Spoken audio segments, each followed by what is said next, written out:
What's up, everyone? Welcome to the 221st episode of the Pokemon Podcast. It's super effective. I am your host, SBJ. And what a week it's been. Such a week that we're recording on a Friday night. Mostly because Travis is not able to record this weekend. And Travis is here. That's true. I'm starting to worry about myself, Steve, because this running joke of correcting myself on the show about 10 minutes after I make the mistake, after I look something up on Bulbapedia, has gone a little too far, and I'll explain why.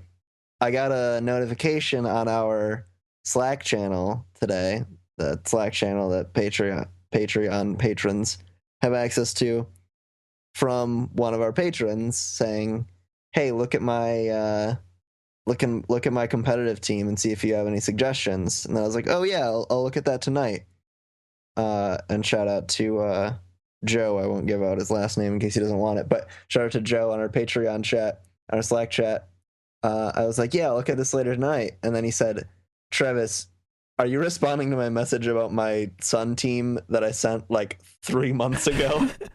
And it turns out that yes, I was, because he sent that in November. But I swear I just got the Slack notification an hour ago. I will say, though, I've seen your little bubble lit up on Slack a lot more this past week. That's true. And I don't know if it's because you finally have indulged yourself, or it's because of all the E3 news has brought you there. It took me a while for it to become just one of those tabs that I have open. Okay. It took a while to cement itself in the canon of tabs that I always have open, along with TweetDeck and Facebook and sure, sort of thing. All right. Well, we have Will here, who is probably more active on Slack than I am. Probably, yeah, because I stay on Slack to avoid my job, which makes me miserable. So it's Slack or your job? My job. Okay. Woo. But I'm really concerned and disturbed because now, from what I've just heard, I think Travis is trying to steal my BFF Joe. Or do we only have one Joe from Slack? We only have one Joe on Slack who does competitive battling. Well, here's the thing. I'm clearly not doing a good job of it, given that it takes me 3 months to respond when he sends me a message. So like I'm not don't worry, I am no threat, I promise. Here's the real thing. You don't know what Joe is into. And those late replies, that's what he's into. I respect you keeping character, though, Travis, outside of ISE and inside of ISE. I can't be anything but me. Can't be anything but me. This is a Pokemon podcast, but we don't like to talk about Pokemon for the first couple minutes. So instead, Will, how was your week? How was your E3 week? Well, I mean, I've had very little E3 because I have a job, and all of those treehouses of terror were like during work hours. So, which is the best place to watch and ignore work. Well, except that I share an office with another person who is not supportive of a 43-year-old man playing video games. So she's quite critical if I put on the YouTubes to watch a little bit of footage every now and then. So I do like to avoid that type of criticism. And I had meetings, like legit meetings that I had to be at to talk about money and technology and all those boring things that we get to Welcome do for adults. Bureaucast, the #1 podcast for university bureaucracy. I'm your host. Hey, two of us work in higher education. We could do it. True. Yeah. God. Who would the audience for that be? Who subscribes to the Chronicle of Higher Education? We will target those people first. All right, we'll set a Facebook ad budget for $20. We will target these people in Washington, D.C. and in Michigan between the age range of 18 to 35. No. We got national appeal. Our higher education issues are widespread. We might have to increase the budget then.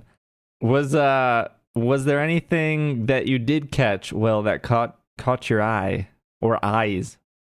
Pokemon or non-Pokemon related? Let's do non-Pokemon, because we have a surprisingly big amount of news to cover. That is true. So let's do non-Pokemon.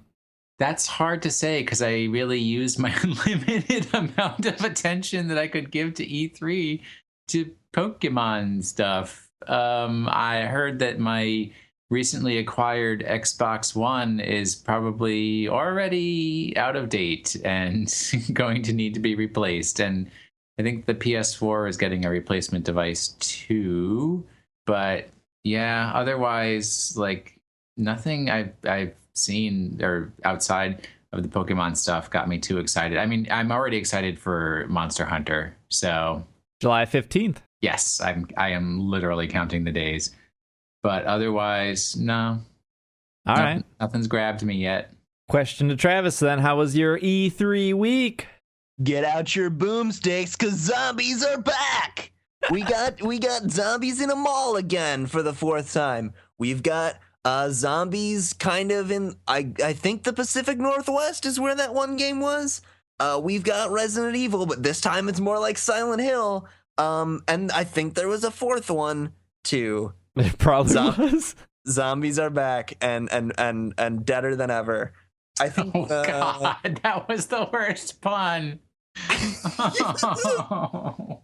I think that the two things that I'll say three things that made me most interested.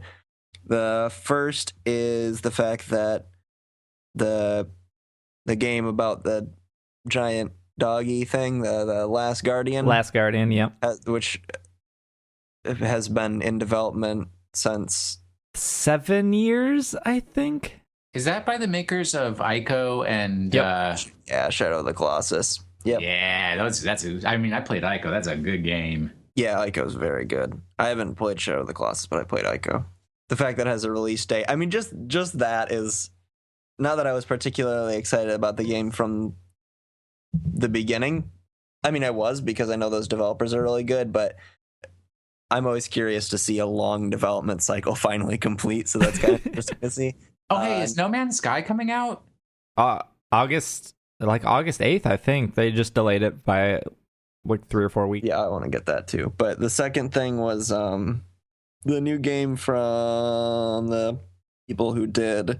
I always at first think it's called Purple Rain, Heavy Rain, and Indigo Prophecy. I get Indigo and Heavy Rain mixed up, but Indigo Prophecy and Heavy Rain, which is Detroit Become Human, I think is what the subtitle is. But I have a love-hate relationship with obvious metaphors that involve androids.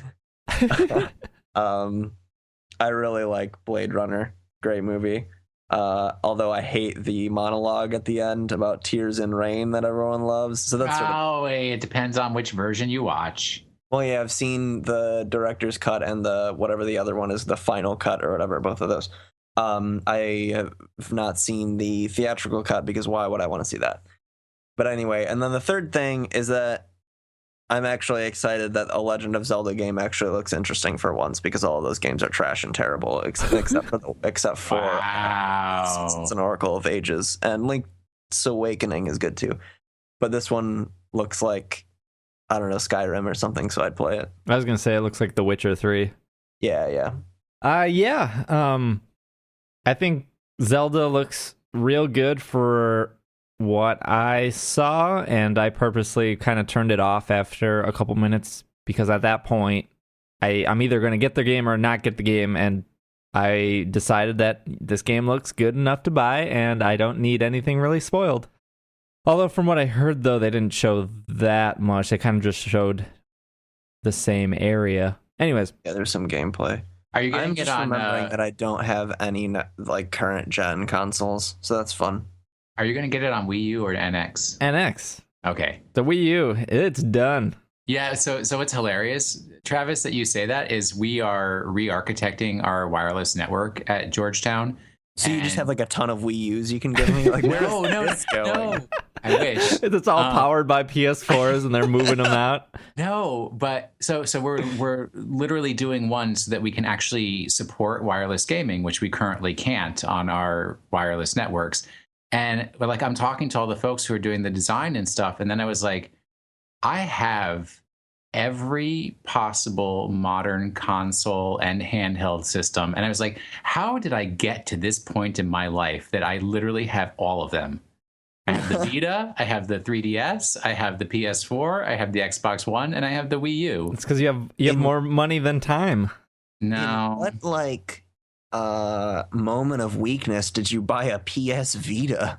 When I was heavy into Destiny and wanted to be able to do remote play. I was under that same bandwagon, and then I sold my Vita. And now I just use my Vita to play Persona 4 Golden, except I only play it like for an hour and get frustrated with it and turn it off. That's why it's called Persona 4, because you play it for an hour. Yes. And then have you seen that video? Well, first, there's I haven't watched the show. I stopped watching House of Cards after the first episode of season 2 because I was like, I get it. But there's a scene in season 1 of House of Cards where Kevin Spacey's character comes in to visit the bald guy. I forgot what his name is, but the guy with the shaved head who's like a senator. And it's clear they've already had PlayStation product placement, but then there's just a PS Vita sitting on his counter, and they completely break the conversation about the seedy underbelly of politics, and Frank Underwood just says, "Was that a PS Vita?" And then the other guy goes, "Yeah, that's my son's. What games does he have? All of them. Ooh, I got a console back home, but I could really use one of these for the car." And there's someone made a video. I think the channel name is like Cool Vids by Sean or something like that. But that particular video is called like House of Cards season 1 episode whatever recap, and it's just that scene and then the credits roll. It's so brilliant. Well, what's unfortunate for me is like I really like the Vita hardware and I like the screen and everything. It's just there's nothing for it. Well, I guess you can get like old PlayStation games to play through it and stuff like that, but any new content, not so much. Yeah. So I feel about my Atari Lynx. I think it's the second time in like a month I've made an Atari Lynx joke. You are correct. Speaking of new content, I will say that the one thing that kind of stood out to me at E3 that I didn't like, I figured it was going to be there, and when they started playing the music and Kratos stepped into the screen, I was like, oh my god, God of War, I don't want this. And you were making fun of me for playing God of War 2 months ago. Yeah, God of War is terrible. Like, the first 3 games are not good. That is not terrible. I was going after that Hydra. You just press square for 4 hours or however long that game takes, and then you're done. Well, you know, some people get their jollies pressing square. I hear you. But after the end of that trailer, that God of War game looks real good. So that stood out to me. The Legend of Zelda looked good.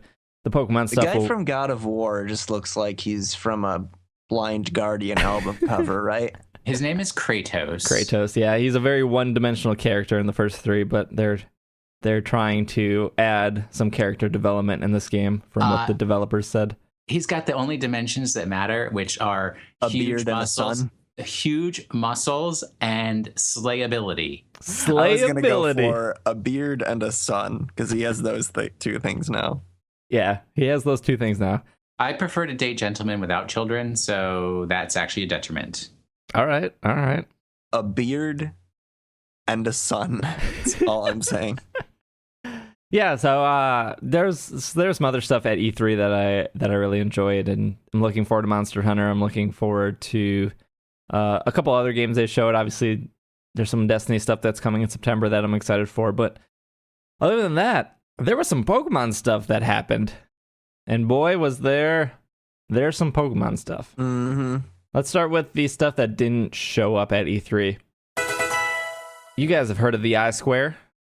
Located somewhere in China. Hong Kong, to be specific. Yeah. Well, the Hong Kong Video Game National Championships have a date. They've been dotted on July 3rd. Nintendo Hong Kong has announced the 2016 Pokemon World Championships for Hong Kong National Championships will be held on July 3rd. Details for the tournament have been privately sent to participants. Participants will also receive a souvenir and a code for a shiny Mewtwo with the hidden ability Unnerve. Registration for the tournament is free, but only limited to the first 106 participants. Those who register after 106 will be put on a waiting list. In the event the participants are unable to attend, registrants on the waiting list will be given an opportunity to partake. I feel like for China, 106 is real tiny given their size and population. Well, but once again, it's Hong Kong, and how many Pokemon players are in Hong Kong? VGC. I think even. a lot. Well, Yeah, I would assume. Well, I mean, how would Hong Kong is really densely populated. How did they get the game prior to, like, no Pokemon game up to this point has been in Chinese. So there you go. Although there are a lot of English speakers in Hong Kong. Yeah.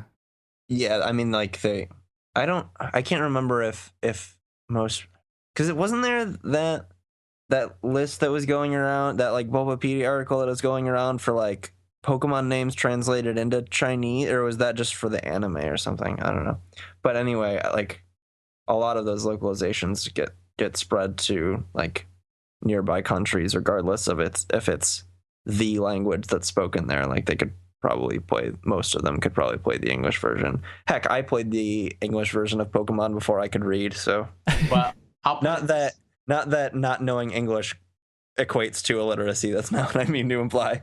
I'll put it this way. Nobody wants 12 hours of Swiss rounds. So their organizers were more reasonable than American organizers. That's and fair. They're like, 106 people, that's like 2 hours of Swiss, 3 hours of Swiss, and we'll be done. And Let's move on.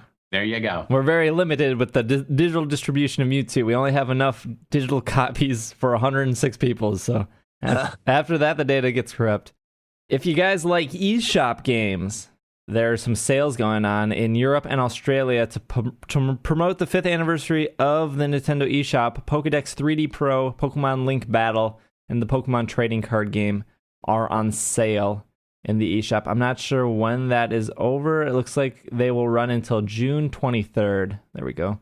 Also, if you live in North America or Canada, there's some games on sale for the eShop Which here. includes Canada. Oh, yeah. If you live in the United States or Canada. So Well, not actually, Mexico, though, which would Mexico is typically part be- of yeah. North America. Okay, so the United States and Canada, that's all I'm saying here for prices. Sorry, Mexico. My mistake. There are some Pokemon games on sale. Pokemon Rumble U is on sale for $10.97 American dollars. Pokemon Pinball Ruby and Sapphire on sale for $4.79. Pokemon Battle Troze, $4.79. The Pokemon Trading Card Game on sale for $3.59. I don't understand the Canadian dollar. Maybe Travis can enlighten us from, your vast knowledge of Canada. But What do you want to know about Canadian currency? so They call them loonies, which is a $1 coin. They also have a $2 coin, which they call toonies because they think they're real clever up there. They've got like polar bears and hockey people on their money, and that is not a joke. Oh man, that sounds real cool. Okay, It's made of plastic, and they're different sizes. Like, so the larger denominations are longer, so that if you're in your wallet, you can see, that's a 20 because it's longer than the 10. That's kind of cool, I guess. that's kind of cool. So my question is, you look at Pokemon Pinball, which is on sale for $4.79, and then Pokemon Battle Troze also on sale for $4.79, same exact price.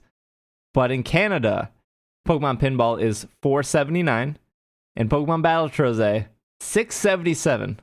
Just randomly more expensive. Yeah, yeah, that's weird. The other is what about the other things? Are they more? I would assume they're more expensive than the American counterpart, the United States counterpart. The trading card game is the same exact price in US and Canada, and then Pokemon Rumble U, $10.79 in US, $15.23 in Canada.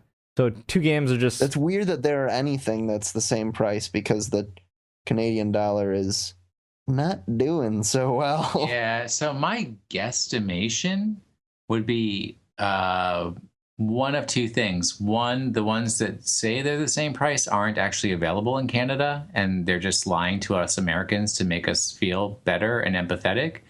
Or that the ones that are more expensive have a French localization option. Yeah, that would could make be sense. Yeah.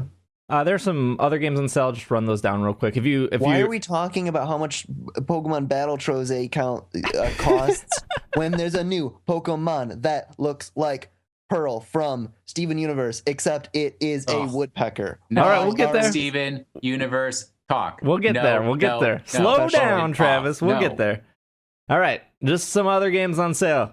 If you're the opposite of Travis and you like The Legend of Zelda, Wind Waker HD, Legend of Zelda: Link to the Past, the Minish Cap. This isn't even Pokemon. I'm just running down the sale.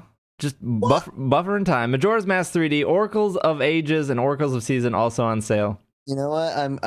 It's starting to feel like Majora's Mask because I feel like we're with the way we're using our time. It's almost like you're dropping the ball so on much this of joke. it'll just reset and it won't. Here's the thing. Steve likes lists. I love them. So there you go. I We got love a list lists. of things. Steve's going to read that list. If some other games on sale that you should pick up is Box Boy. It is $2.99 on the eShop. Box Boy is real good. The other games, not so much. If you like Smash Brothers, that's on sale. And Splatoon also on sale. But What kind of a game is Box Boy? it is a puzzle game, and you are a boy you're a box. You're a boy box called Box Boy. Can I be a non-gendered box? I don't know. Don't ask me these questions. They're A difficult. person and their blob. Box. There's a sequel to Box Boy that comes out, I think, June 30th, and it's called Box Boy. But Box Boy, the original, is only $3 on the eShop, and I recommend it to everyone. It's really, really good. I think it's made by the same people who made Kirby. I can't remember. Laboratory? Yeah, I think so. But don't quote me on that. I just know that Box Boy is enjoyable for any price. But $2.99 is a steal. All right, let's get to the big stuff. Woo. Box Boy. No, I'm just kidding. I apologize for being really snarky at you, Steve. It was all in good fun. It's Friday night. All Letting bets it out are of it. off Friday night. Friday night. All right. There was some Pokemon news. You guys want to start with the 3 new Pokemon? I would love to. All There right. are 3 new Pokemon? 3 new Where have Pokemon. you been? In a box, We'll boy. We'll save the best one for last, and we'll start with the worst one. I bet I'll disagree with you. You probably will. Okay. Let's start with Grubbin. Okay, Grubbin is definitely the second best one, so you're already wrong. Grubbin is awesome. Grubbin is your Caterpie, your Weedle, your Buttface. What is that thing called? Wasn't that Weedle? No, No, I can't remember which one we even Wurmple. called Buttface. Wurmple. Yeah, we called Wurmple Buttface. That is a PKMNcast throwback. Episode like 60 or something? Yeah, throwback. Grubbin, real good name though. Correct. That's why it's the second best one. Did we get typing on Grubbin? I think it's just bug. Yep. Well, And it's a little grub. he's a little grub. What do we stage? What do we think Grubbin's going into? Butterfly.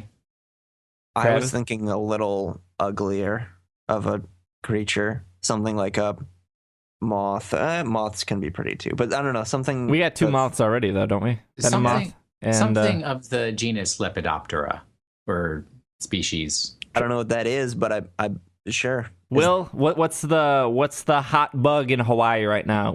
What's at the top of the chart? What's on top of the bug charts in Hawaii?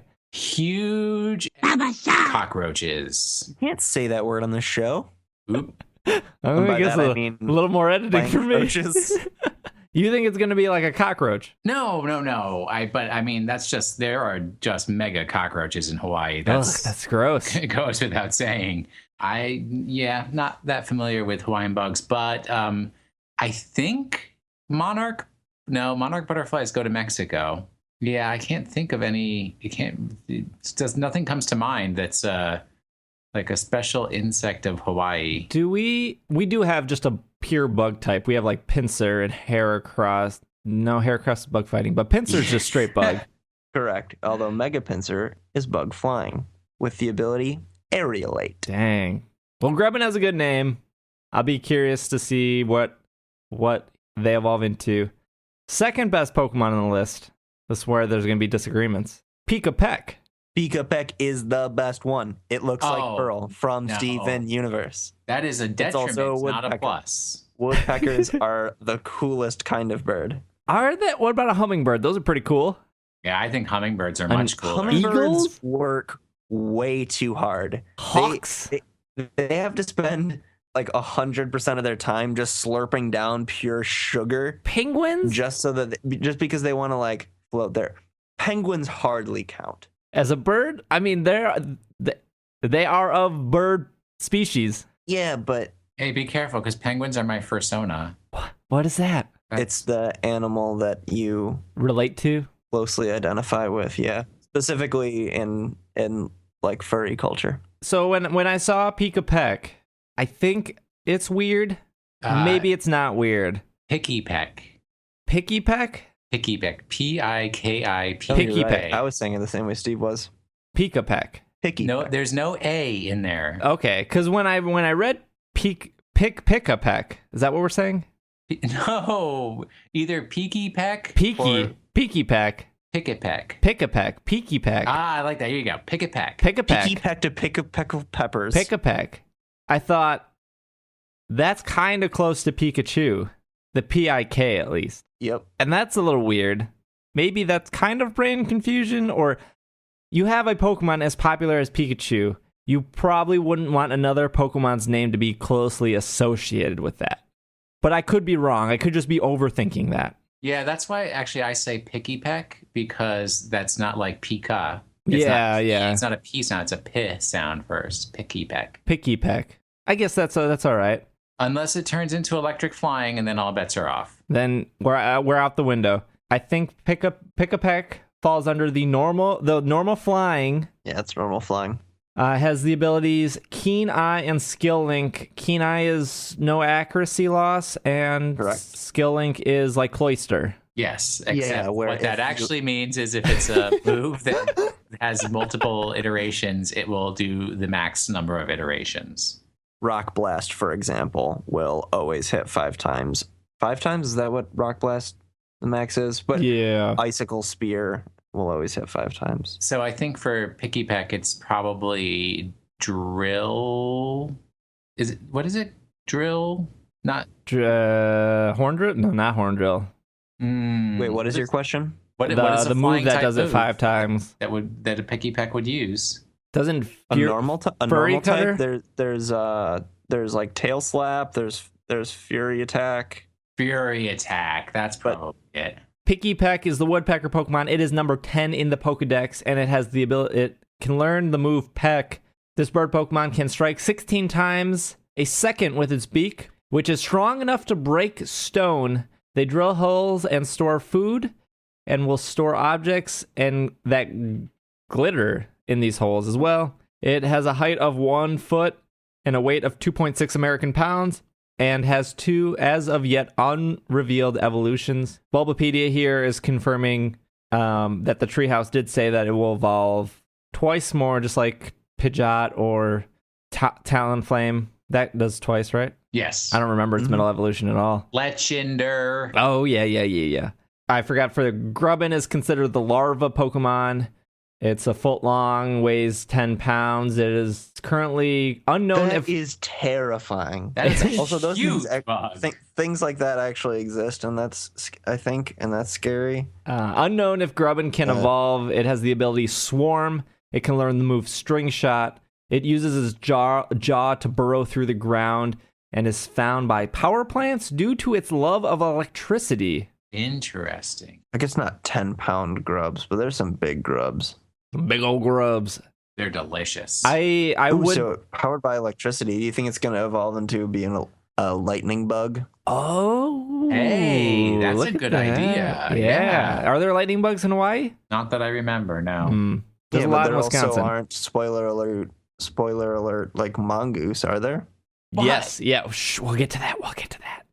Oh yeah, because it's the whole thing where they were introduced to kill the thing. Wow. I would.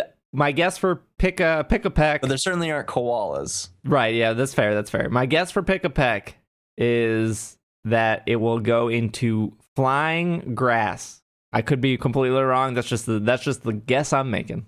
I Why think would it's you just gonna say stay that? normal flying. What? Why would you say flying grass? I just think of woodpeckers like beaten into like tree sides of trees. Yeah, because But flying is super effective against grass. All birds live in trees, Yeah, and Rowlet is already flying grass. Rowlet? Oh yeah. Yeah, but you don't know if that's going How to be his. soon they forget. I know. Wait, do you really want this bird to be normal flying? No. And like be along the lines of every other normal flying bird in the entire. No, but we're realistic. No. I'm not even realistic.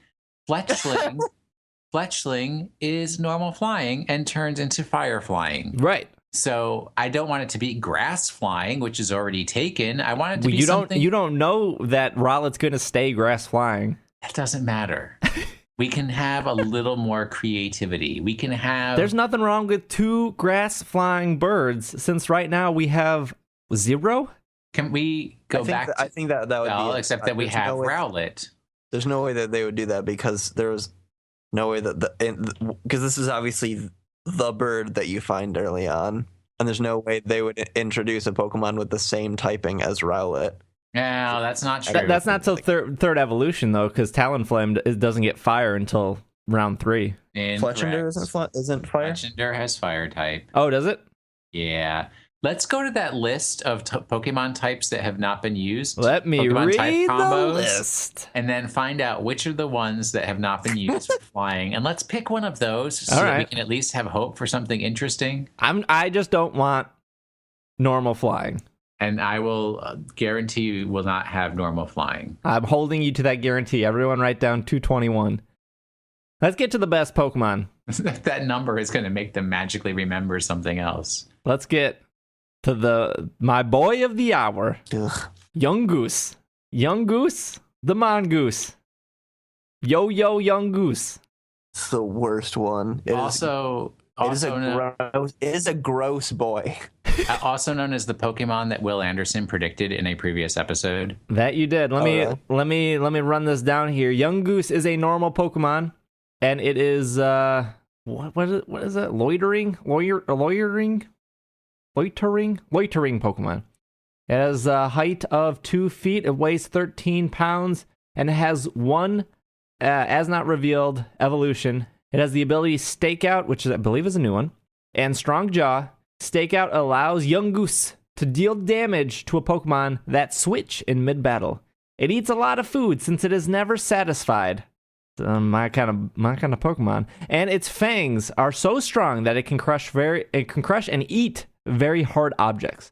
Furthermore, it stalks its prey until it gets tired and then falls asleep on the route that is stalking its prey.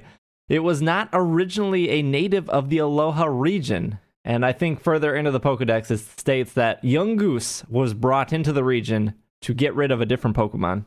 That is correct. I don't have that in front of me. And but its next evolution will be Freud Goose. Freud? Freud Goose. You've got Young Goose and Freud Goose. Although I would argue that Young's ideas are more nuanced than our Freud, so it should be the other way around. You gotta break this down for not only the listeners but for me. So okay, we're talking about famous psychoanalysts, everybody's favorite Pokemon topic. Sigmund Freud, founder of psychoanalysis and very important figure in psychology. Although there aren't a lot of psychoanalysts left because it's a largely discredited discipline. But anyway, Sigmund Freud, the guy who came up with the ideas of don't look these up, kids, Oedipus complex. Although this one you can look up, the talking cure, I think is what he called it. But just essentially the idea that when you're a child, the things that happen to you, when you're a young child, the things that happen to you have a profound impact on your adult psychology. What about the Marshmallow Test? They do that? I have no idea what that is. Is that the thing where like kids are like, if you stay here, you like, wait here, don't eat this marshmallow. I'll come back in 2 minutes and give you 2 marshmallows. Yeah. Is that thing? No, I don't think that's Jung or Freud. That's a good test, though. But Jung came a little bit after Freud, was, I think, contemporary with Freud. Yes.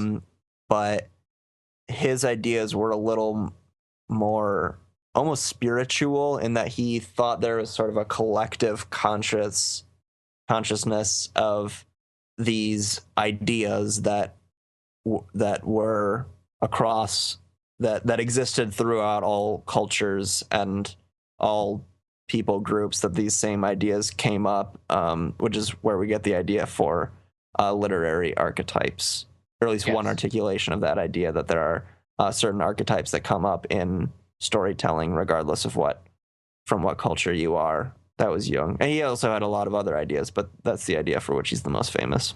So to kill this joke completely to death, which was just a passing bit of humor on my part that we've now destroyed. Steve told me to break it down. I wanted it broken. Number one, my social worker is primarily of the Freudian bent, so no, it is not a mostly discredited. Really? And yes, they don't do pure Freud, but they do an evolved modern version that stems from his ideas. I apologize for my ignorance. It must have been something from my childhood. Yeah, nobody does pure Freud anymore because he obviously just had cultural and social influences on his work that they've found to be irrelevant, right? He was anti-homosexual at a certain point in his career. Yeah, there's provides like no understanding of how you would come to your psychology if you are a woman or a not straight man. Yes. So anyways, that's been removed and worked out of the system of psychoanalysis that those folks use. And for Carl Jung, one of his main things was the concept of having personas that you take on to present yourself to the world. Mm-hmm. And that is where the game persona comes from. Oh. It is a key source to the persona. So if you actually read all the texts that they give you in Persona 4 The Golden, it's about Carl Jung and his theories. Okay. Some things I missed here. I just pulled up the official press release that just had a sentence extra for all these Pokemon. I just wanted to run that down because everyone's been busy. They might not have read that. Pikipek can attack distant opponents by firing seeds with enough force to embed them into the trunks of trees. Yungoos has the majority of its long body is made up of its stomach. It is never satisfied due to its swift digestion. And then finally for Grubbin can spew sticky threads from its mouth and can wrap those threads around trees, enabling this Pokemon to swing around and become much more mobile. I want to remind everyone that this grub is 10 pounds. Yeah. So Yungoos is going to turn into a poison type? You think so? Yeah. If it's got fast digestion, there's stuff coming out the other end real quick. So mongoose were brought to Hawaii to get rid of snakes? Rats. But are snakes scared of mongoose or mongoose scared of snakes? I don't think they mind each other one way or the other. No, they're definitely enemies. Oh, because Zangoose and I can't remember. Mongooses carry mongooses. A Quora article here say mongooses carry an antivenom to snakes such as cobras. Not an anti-venom per se, but their neurologic system has the ability not to be affected by venom. This is coupled with their incredible speed and reflexes that help them take down snakes. It does not really help for the snake that they are the mongooses' prey as well. Hope that helps. Because somebody says, why are mongooses not afraid of snakes? So that's good to know that mongooses can't really be poisoned. Is there... Zangoose is just normal. Correct. But Zangoose can't be poisoned? Doesn't have an ability to prevent poison? Or am I wrong? No, when it's poisoned, it has twice the amount of damage. I don't think Guts gives twice. He has a damage doubling. I thought it was 1.5. But essentially the same thing if you're poisoned or burned. Or paralyzed, I think. But you wouldn't want to do that to your own Pokemon because you wouldn't want the slow from it. But yeah. So Mongoose is your pat rat. and it also has toxic boost as a hidden ability, which I didn't know. Oh, that's what it is. It doesn't have guts. It has toxic boost. Okay. Which is while the Pokemon is poisoned, its attack is increased by 50%, and then its normal ability is immunity, also related to that idea, which is just it prevents it from being afflicted by poison.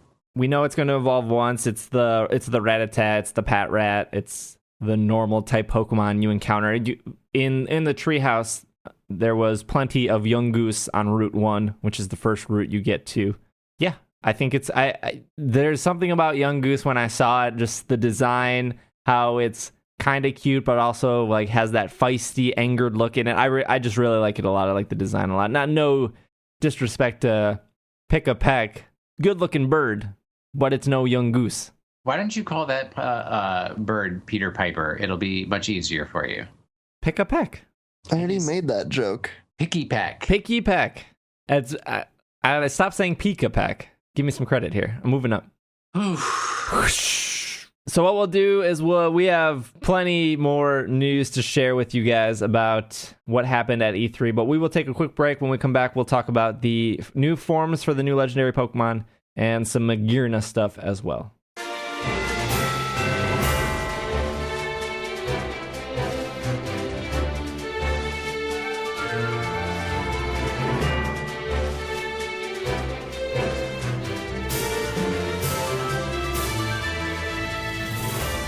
And we are back from a break.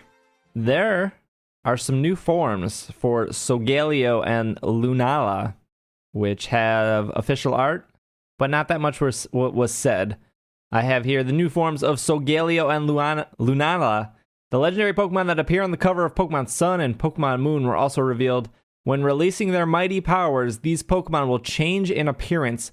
Solgaleo will transform into its Radiant Sun phase, and Lunala will transform into its Full Moon phase. That's pretty much it.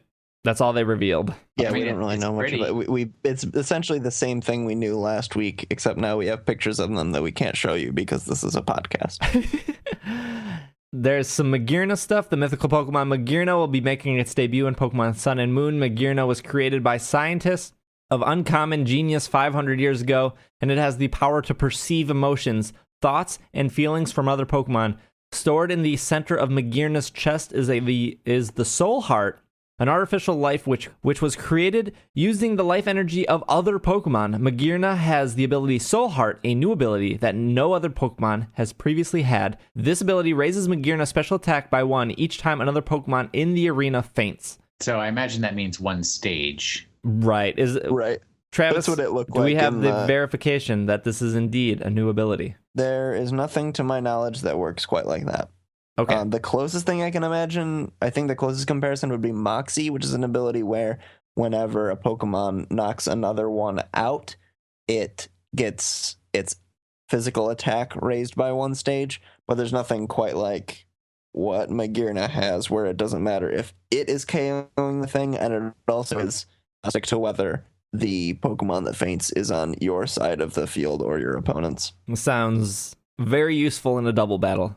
Yeah, I wonder if I don't quite know how it would work in single. I think in singles it would basically just end up being like Moxie, but for special attack, is how I imagine based on that wording. But yeah, doubles or triples or rotation if it works that way, or the Battle Royale would be really cool. Yeah, or it would work really well in the Battle Royale.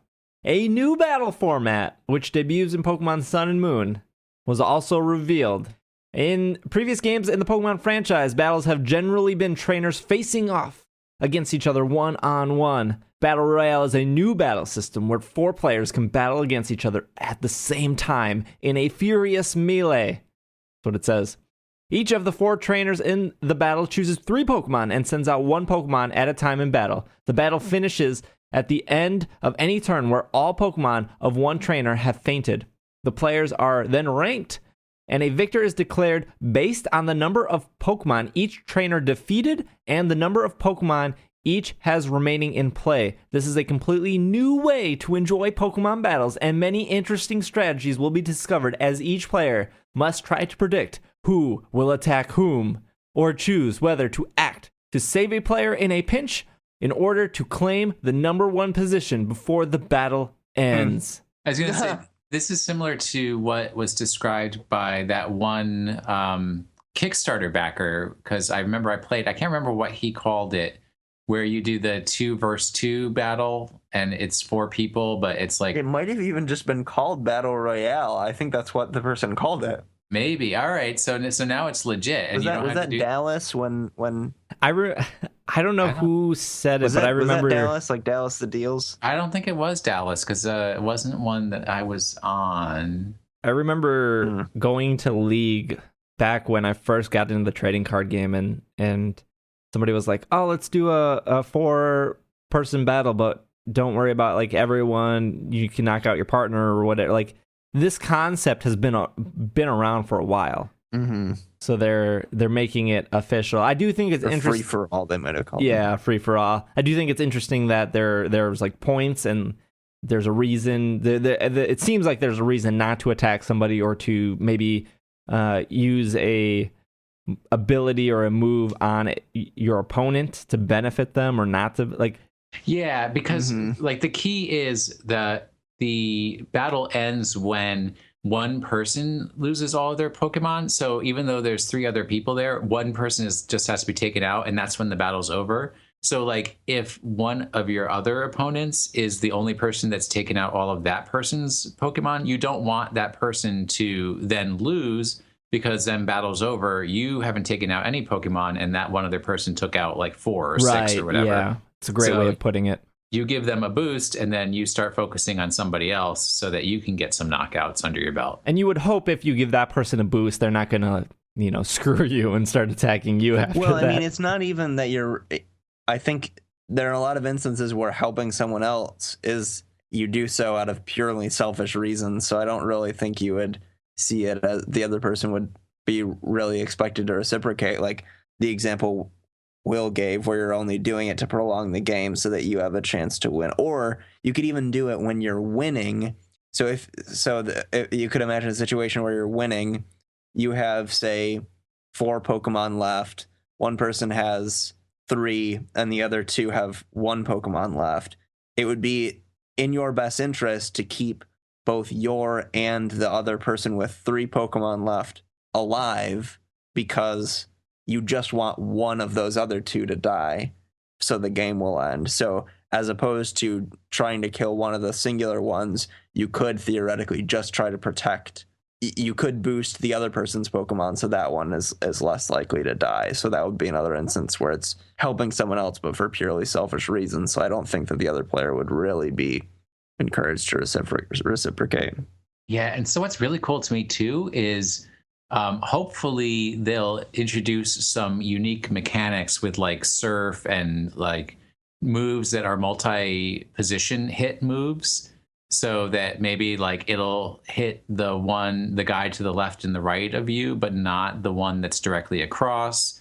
And also for like guarding moves that typically you would, like if it's wide guard and it would guard both members of the party, maybe it like will do like one side of the battlefield, but and then you have to pick which side you want to apply it to. Something like that would be really cool. Are you guys excited for this? Or I think it's really cool. We've seen new modes in the past: Horde mode, Triple Battle, Sky Battle, and I hate to be the one that says it, but not all of those have caught on. No, I would say out of those were no bueno, but Battle Royale is very good. Very excited for this. Cool. All right. I like things that have, based on a simple rule structure, lead to simple or complex, I guess. I just like things that have a rule structure that have incentives that result in strange or unintuitive strategies that you wouldn't normally think of, like the ones we were talking about. Apparently there was this one soccer tournament league where to get into the finals, the tiebreaker was the number of goals your team, the average score by which you beat an opponent in that tournament. And so both teams wouldn't get to the finals unless they beat their opponent by 2 goals. Or no, one team was winning, but they go to the finals unless they won by 2. So time was about to run out. So they kicked the ball in their own goal so that it would go to like an extra. I don't know how soccer works. It would go for an extra round so that they could have more time to get 2 goals. Oh, that's kind of cool. I love weird situations like that, and I think that the battle royale thing is an instance where that would be cool. So yeah, and things like that would happen. Just quickly, I believe the way that soccer goes is there are 2 halves. If you are tied at the end of the second half, you have a third half. If you are tied at the end of the third half, you just have a shootout. The old soccer, or football as they call it in non-America. Yeah, I'm probably everywhere yell at me, aren't I? The only problem I see with something as a battle royale, and you see this in this is not exclusive to a Pokemon issue, but you run into you see this a lot in board games, or just in a lot of, I would say, yeah, just in a lot of board games where you have 4 people. Tokyo. You have 4 people all trying to win, but alliances get formed based off personal reasons, or just maybe even Pokemon choices, or just positioning. I mean, if you're the only water Pokemon and there's 3 grass Pokemon, you probably want to choose who you're battling, who you're going to attack first wisely. And they've mentioned this in the stream that like situations of that come up. But if I'm a water Pokemon and Travis is a grass Pokemon, and Will and somebody else are the grass Pokemon, I might want to be like, hey Travis, you want to help me out for this round? Like it'll I want to tag. Like the alliances get made and stuff like that happens, and that's whether that's personal or not. Like that's unpreventable. Mm-hmm. I think that's cool. Yeah. It's interesting. I think that's cool because it's either, if it's a personal reason, that it's sort of a fun element when you're doing it with your friend. Because if you're playing with your friends, then a lot of those alliances end up being, let's gang up on Susan because she didn't pay for the pizza last time like she was supposed to, and Susan you can make never a little pays fun. for the pizza. Oh, Susan is the worst. And she's always bringing Raichu. No one likes Raichu. Wait, who has Yungoos? You're good. No Yungoos for life. I'm not attacking my boy Yungoos. Travis, I don't care if you attack me. You got that Yungoos. You're good. Yungoos for life. But then what I think is even cooler is if you're playing, because I assume you can play this online with strangers. If you're playing online with strangers, like through the whatever system they would have for that, the internet, those alliances, yeah, that's what it's called. Those alliances would be emergent, like based on the situation alliances, which you wouldn't really be able to communicate unless there's a probably rudimentary communication system. And I don't know, that type of interaction with a stranger can be cool too. And my Yungoos skit isn't far off. If you love a certain Pokemon and your opponent is using it, you're probably going to be less likely to you'll probably not attack it and attack something else. Or you'll make it faint first so it doesn't have to suffer the stresses of battle. That's true. That's true. A lot of options.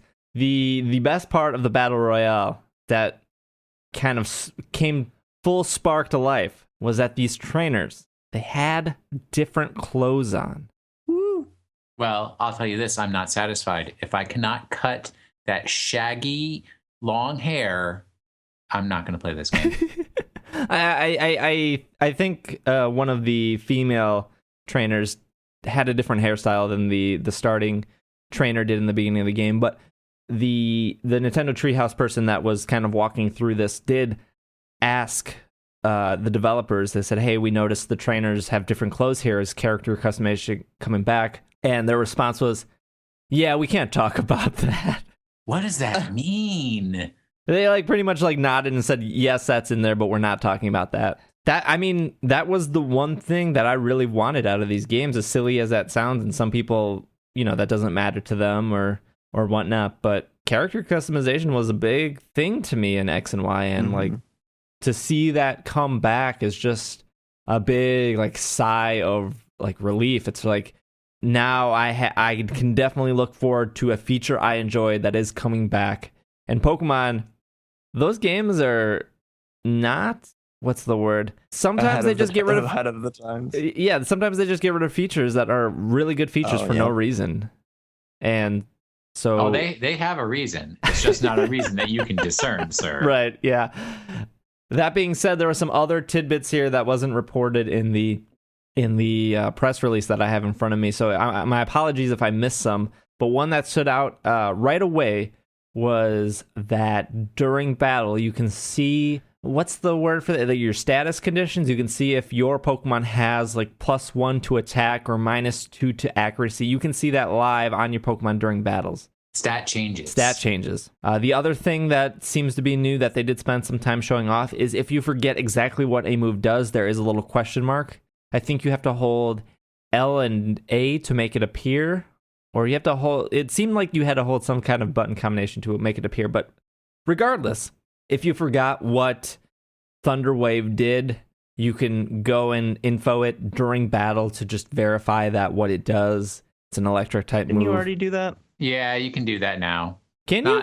You just hold down the L bumper button and touch the move, and it comes up with a description of the move. No, I thought that was new because they did spend some time showing that off. And people may have made it easier. Okay, yeah, that might have been it. Because people were freaking out in the chat I was with that that seemed new to me.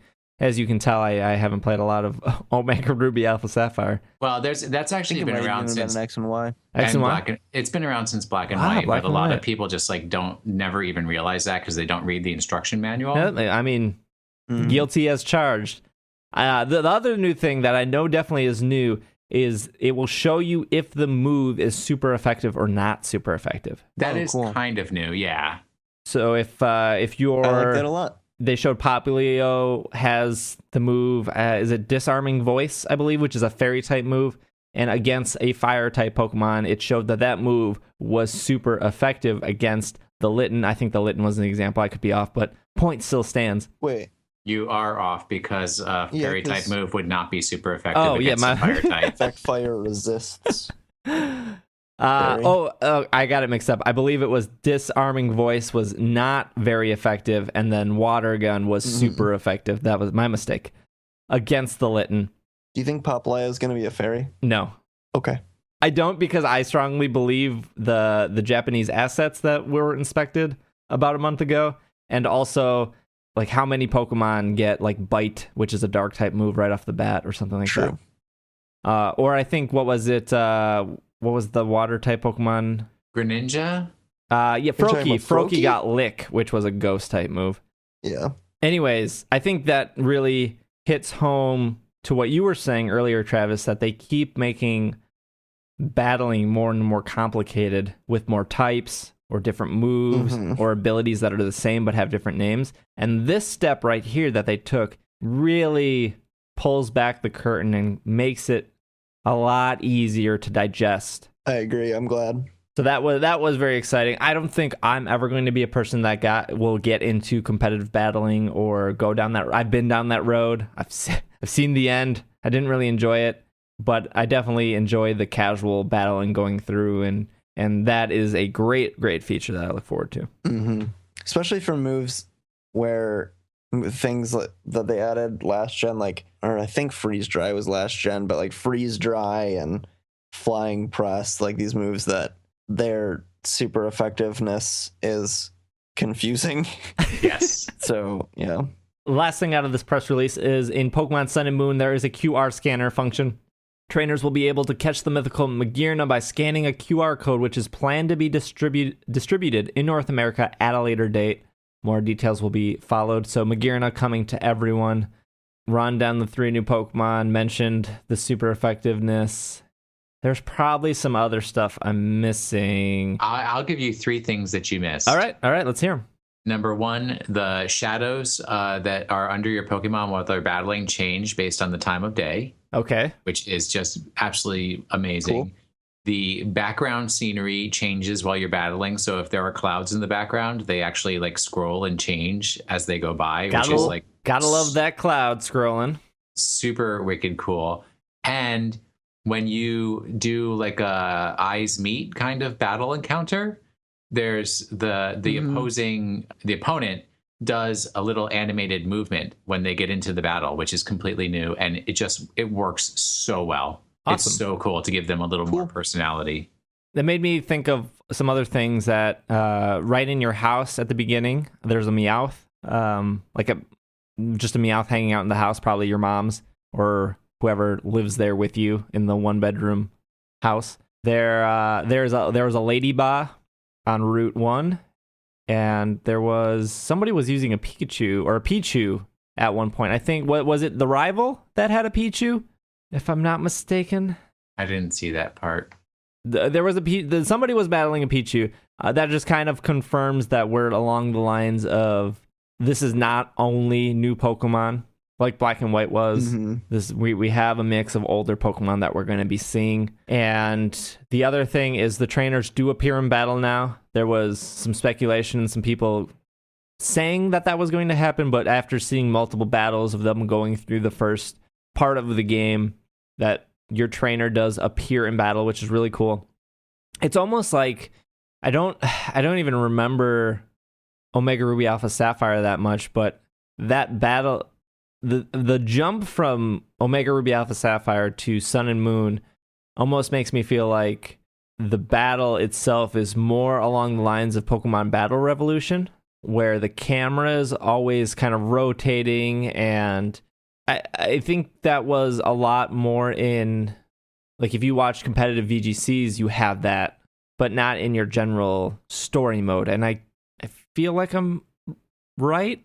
Like, when you're just versing a trainer in the story mode, the camera's not continually rotating like it is in the like it is when you're versing another human. In X and Y at least. In X and Y it was, at least, because there was that meme when X and Y was coming out where it might have been Froakie, but there was some Pokemon it was Politoed, I think, and it zoomed into its face in a quick 3 zoom thing like the camera does in X and Y, and that became like a meme. Oh yeah. But yeah, the camera does move around and stuff. When you're idle, when you're selecting moves, it does.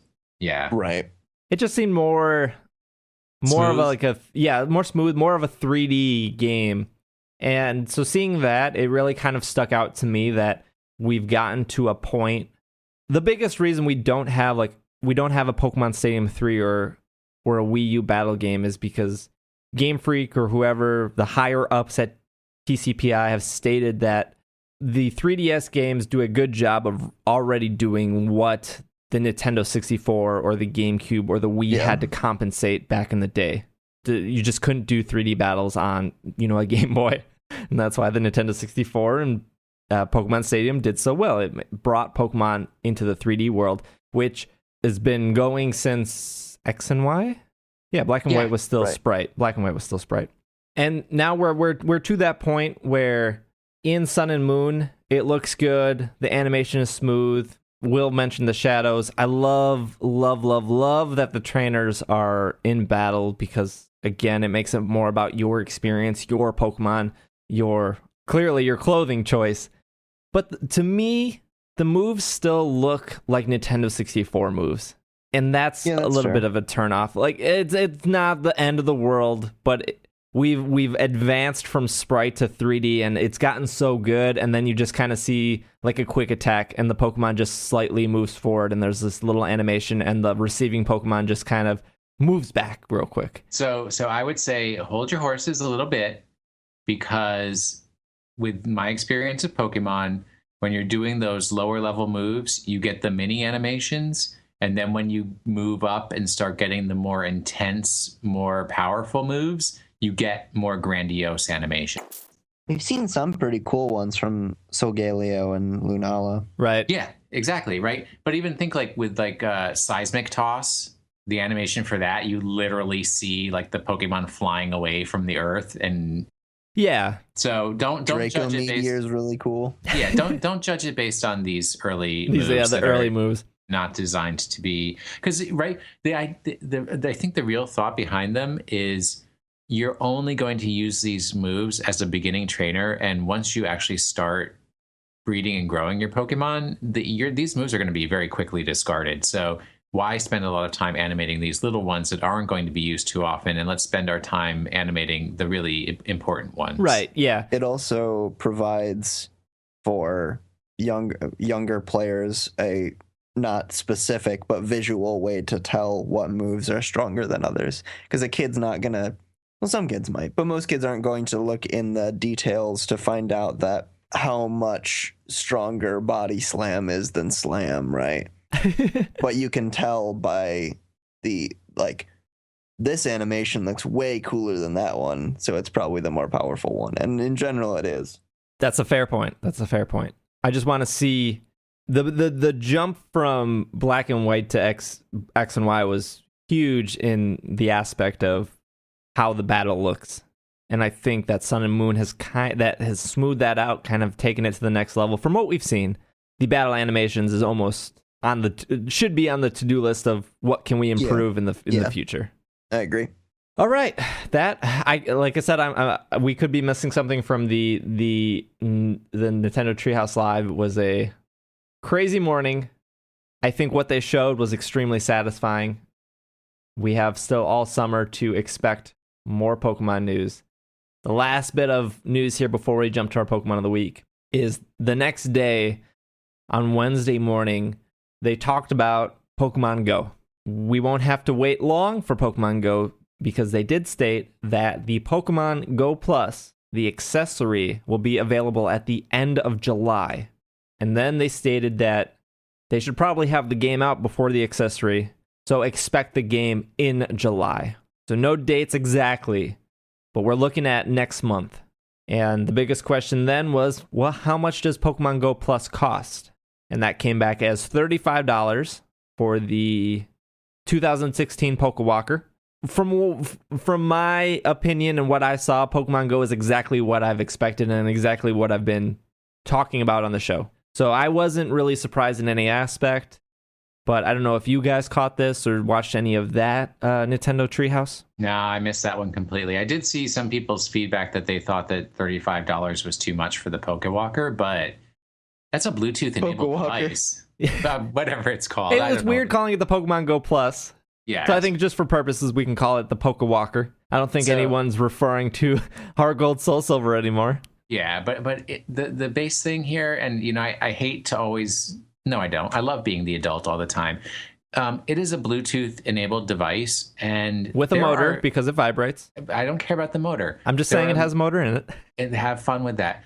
There are licensing fees to use Bluetooth technology, and there are some parameters that had to be programmed in to support Bluetooth connectivity with a variety of different mobile devices, so it can be cross-platform, and that has costs to it. Yep. So even though the plastic and the chintzy motor might not be that expensive, the licensing that goes into actually enable this technology to function at all is expensive, and that has to be recovered by taking money from your wallet because you're going to buy that $35. Well, I have pre-ordered mine this morning. And I wanted to talk about the price because I did see that a lot. Prior to the conference, a lot of people speculated that this device would be $19.99, and that's actually what I thought too. They came out saying it's $34.99. It will be you can buy it in the Pokemon Go app. There will be a button to buy it, depending on if you live in America. It will direct you probably to store.nintendo.com or Amazon or Target. They said it will be also available in select retail stores. Again, I'm assuming Target because Nintendo seems to have a pretty good relationship with Target. I'm assuming GameStop. And then we get to the price, $35. And right away, a lot of people are like, too expensive.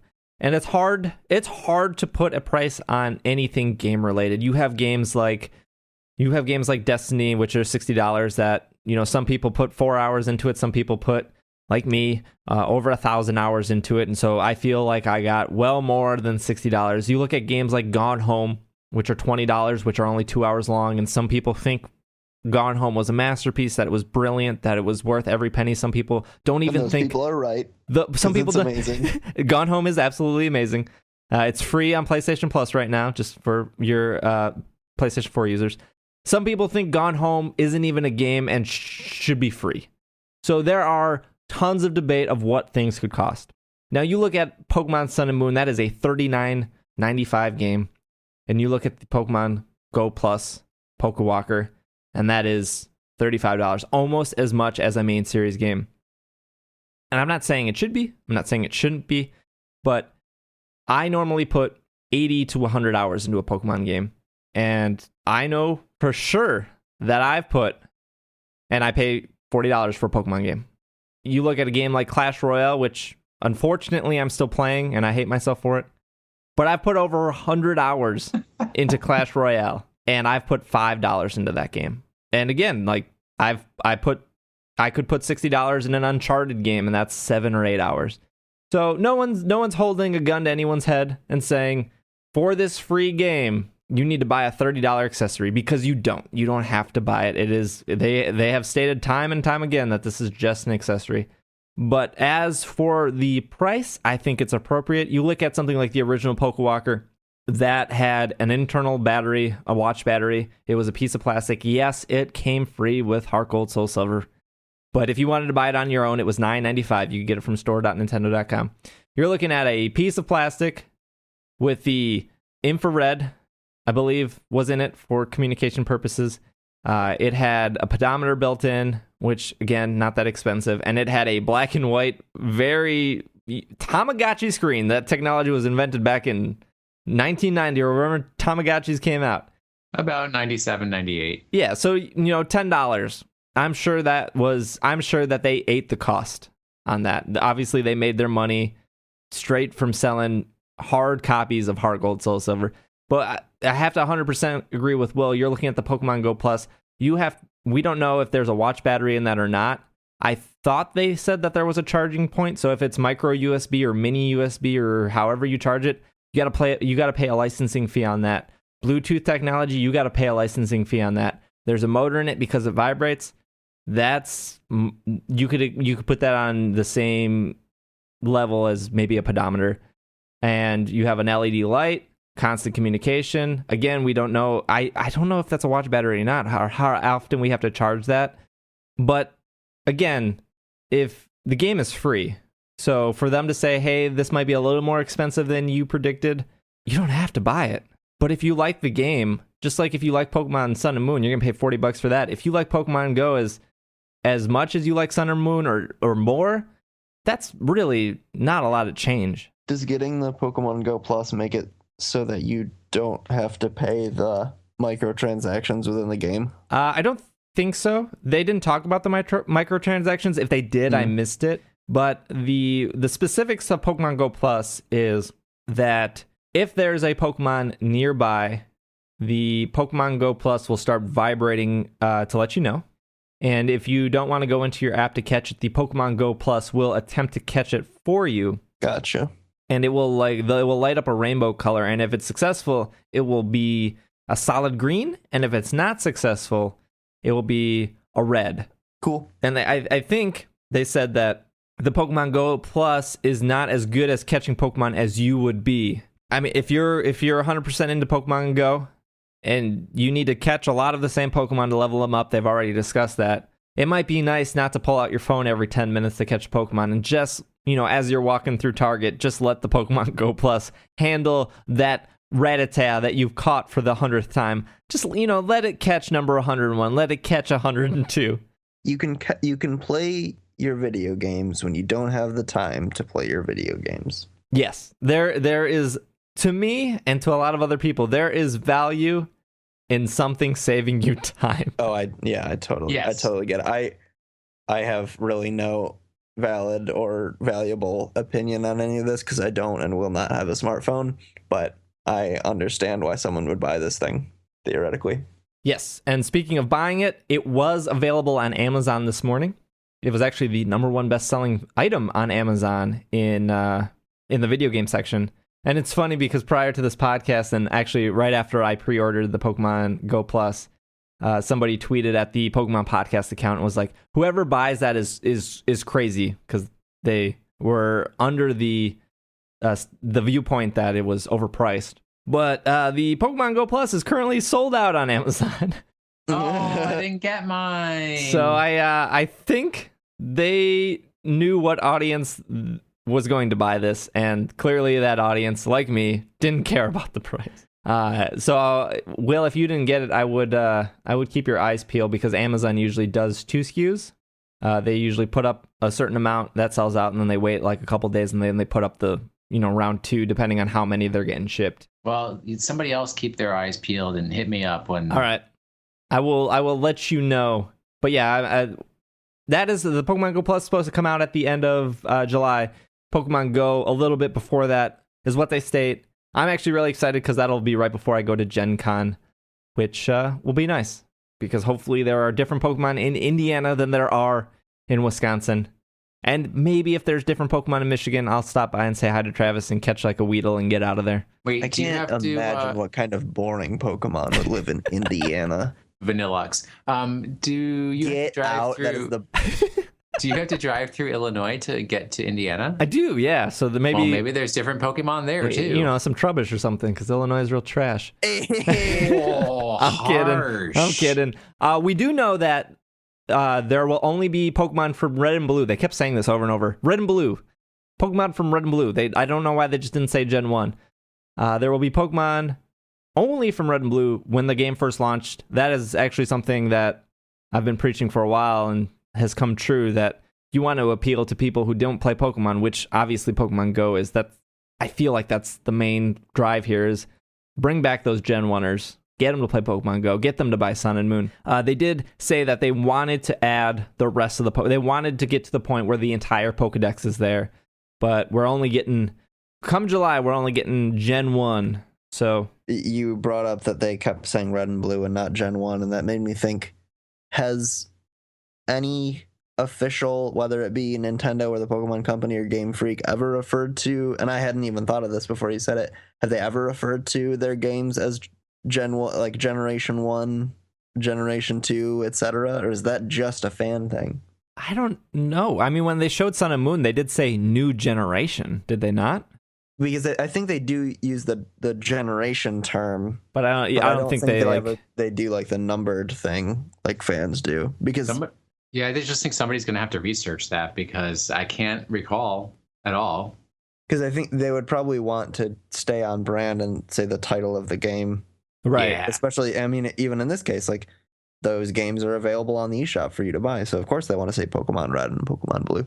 Yeah, that makes sense in a marketing aspect. Also, if you're a Gen 1er, you don't say I only like, there are exceptions to that, but you don't say I only like Generation 1. You usually say I almost always hear I only like the first 150. Yeah, that's what people say.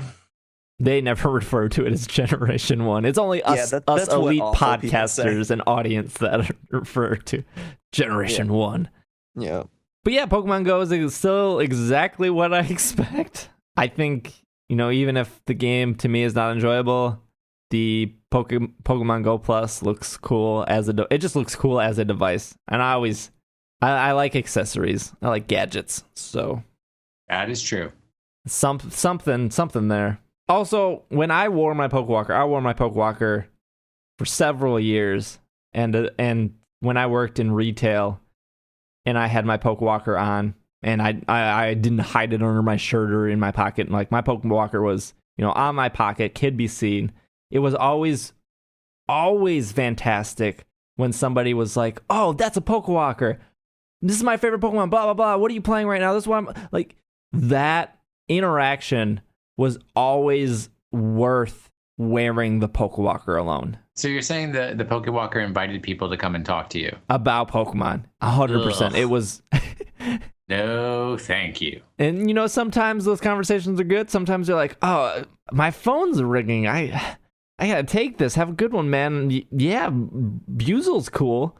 Hey, don't harsh on Weasel. I know several people where like Weasel is their number one favorite Pokemon, so I am not touching that dude. But let me tell you, Pokemon Go Plus, your $35 conversation starter, available now on Amazon. Sold out. Not available. Not available on Amazon. But yeah, that was Pokemon at E3. That was its presence. That was the news and everything up to that point. So let's wrap this up here. We got a Pokemon of the week. Travis hopefully has moveset by now. Yeah, I gotcha. This week's Pokemon of the week, to celebrate all Route 1 bird Pokemon, would be Pidgey, but we're doing its evolution, Pidgeot, which I don't think we've done. Well, we certainly haven't done since it got a Mega Evolution. That's true. And that is true. Mega Pidgeot is real cool looking, I think. Pidgeot is your bird Pokemon, number 18 in the Pokedex. Evolves from Pidgeotto at level 36. Obviously, Pidgeotto evolving from Pidgey. 50% male, 50% female. Pidgeot grows noticeably when it mega evolves with a larger body and longer, broader wings. Its wingtips and tail feathers are tipped with blue, and its cream color is now white. Its eyes turn red and its pupils turn white. Mega Pidgeot has an even more elaborate crest on its head with streamer-like red plume extending from the mane of its yellow feathers. A red feather projects from the center of its crest, and there is a single red highlight on the left side. The crest is sensitive to air currents, acting like a large antenna and stabilizing Mega Pidgeot's flight. Additionally, its increased wing power allows it to produce a gust capable of destroying huge trees. My kind of bird. Knows keen eyes, tangled feet, big pecs. Mega Pidgeot ability is no guard. So Travis, during a battle, are we evolving or not evolving into Mega Pidgeot? I built a Mega Pidgeot set, so we are evolving. We are going the distance. Should I dive into it? Bird pun? Yes. I didn't think that was a bird. I guess it is. Birds can dive. We're flying on in to the danger zone because this is a Kenny Loggins song. Mega Pidgeot has really good speed and special attack, and you know what happens when you've got good stats on those? You put a bunch of damaging moves and you try to knock things out. So that's what we're going to do.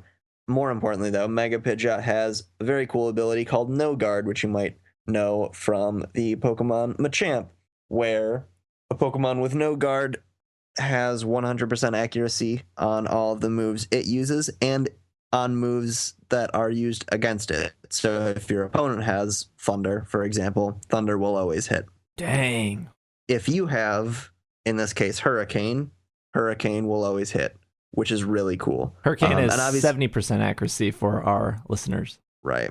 And it's generally an advantage for you because you built this Pokemon around it. They did not build their Pokemon. They're not going to have Dynamic Punch. I mean, you might. Dynamic Punch is a generally good move, but you're less likely to just have a Pokemon with a bunch of moves with low accuracy than your Mega Pidgeot is because you're building it for that.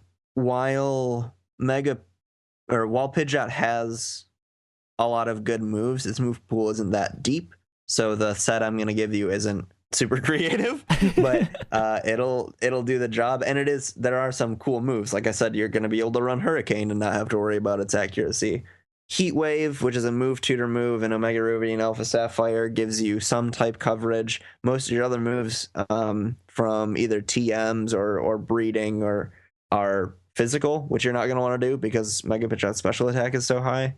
And then a lot of the special attack things you learn by level up don't have very high base power. So that's why we're going to a move tutor move there. It actually has access to U-turn, which although is a physical move, U-turn is one of the best moves in the game because you can get a little bit of a chip damage in and switch on the same turn.